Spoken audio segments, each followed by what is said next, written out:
Hey guys, so I'm getting ready to do the cyanotype project, and I want to kind of give you a start. So say hello to Dexter here. He's enjoying the sunshine outside with me. First off, you will need the packet that looks like this that I gave you on the last day that we were in school on that Friday the 13th of March. If by chance you were not in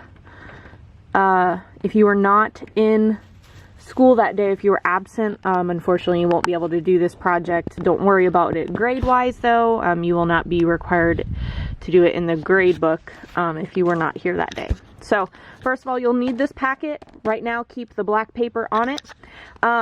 You will need then some objects. So when you're picking out your objects, I've got quite a few different examples here. I'm going to probably try out a couple different cyanotypes. But when you're picking out your objects, you want to make sure they have a very distinct shape and outline to them, because basically what's going to happen is it's going to create a silhouette of the object. So you're only going to be able to see the edges. Any of the fine detail on the inside of the item, you won't be able to actually see. So I went and I picked a couple very distinct dandelions that were still alive, some flowers that are slowly dying from my garden, or a little flower bed, and then I have some like fake flower items here, some old keys. Here we go. And you can see all of the items that I have a very distinct outline to them. Whereas if you were to choose something such as like coins, it's just going to end up being a circle as the shape. So you want to make sure you choose something that's going to give, you could do like a leaf too. That could be something else that you would do. But anything that's going to have a very distinct shape. Even as I'm looking here at the weeds, you know, even this part of the dandelion would have a very distinct shape to it. Okay, so you want to choose objects that are going to have a distinct shape. You're going to need to expose the cyanotype on a nice sunny day. So just like you can see here, you'll need to make sure the sun is out and the sun is shining. And you'll keep the paper in this bag.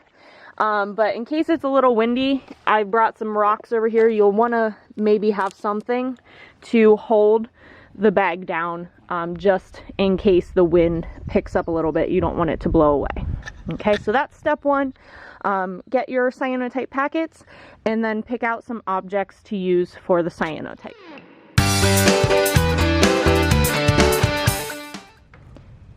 Okay, so once you've decided on your objects, then what you're going to do is we're going to go ahead and remove the black paper that's covering the actual cyanotype paper here. So we're going to take it out of the bag and then carefully remove the black paper and the tape. Okay, and what you'll see is this blue cyanotype paper. And this is light sensitive, so fairly quickly you want to go ahead and lay down whatever objects you are going to be using. If you're using flowers or something like this, like the dandelions, try and remove the stem as close to the flower as possible. And what I would do is place them face down so that it creates a little less of a shadow. All right. Okay, once you've placed your items, go ahead and slide it back in the bag, especially if it's a windy day. If it's not windy, so like today it's not super windy where I'm at, so I'm going to go ahead and leave it. But if it's windy, you might want to put it back in the bag and then put some rocks down around the edges of the bag to keep it from blowing away. Now, as you can see, it actually has changed color very quickly. It changed from a somewhat dark blue, and we want to wait until that blue color is almost a white. Okay, so it needs to be an extremely light color blue to a white shade, and that's what we're waiting on. So continue to leave it in the sun until the blue color turns to an extremely white or very light looking blue.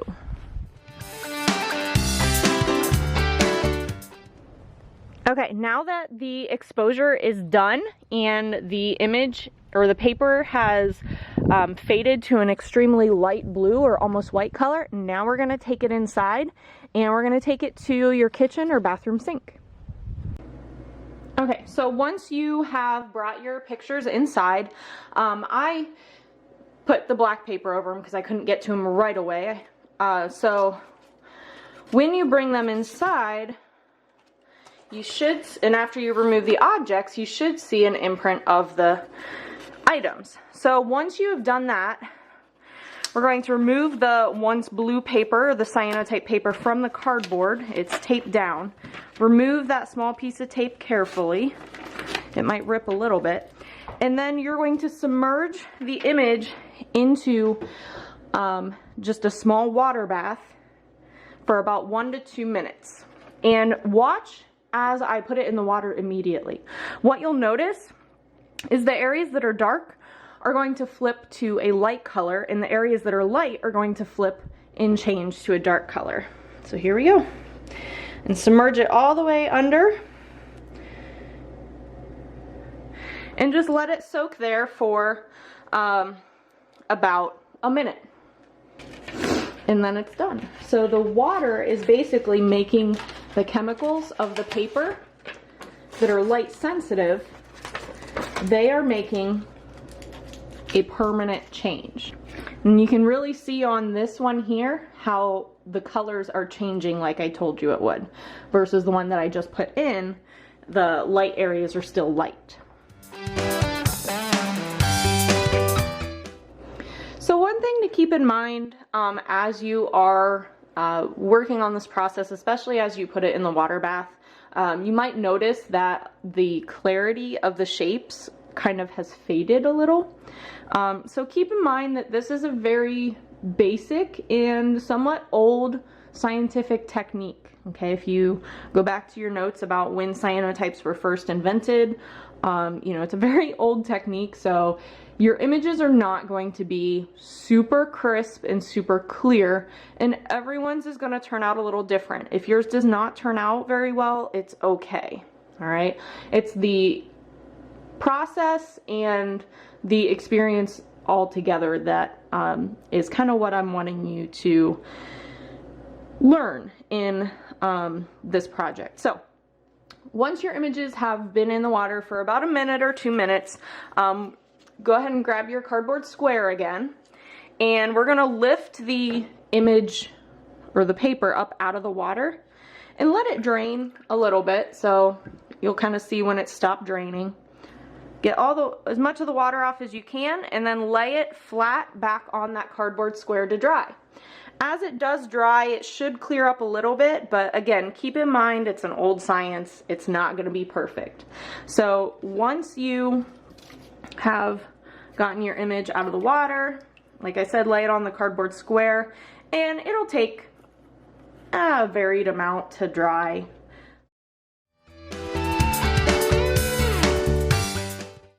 Once the image is dry, to turn in the picture, take a picture of your cyanotype on your phone and then use that photograph to send to me.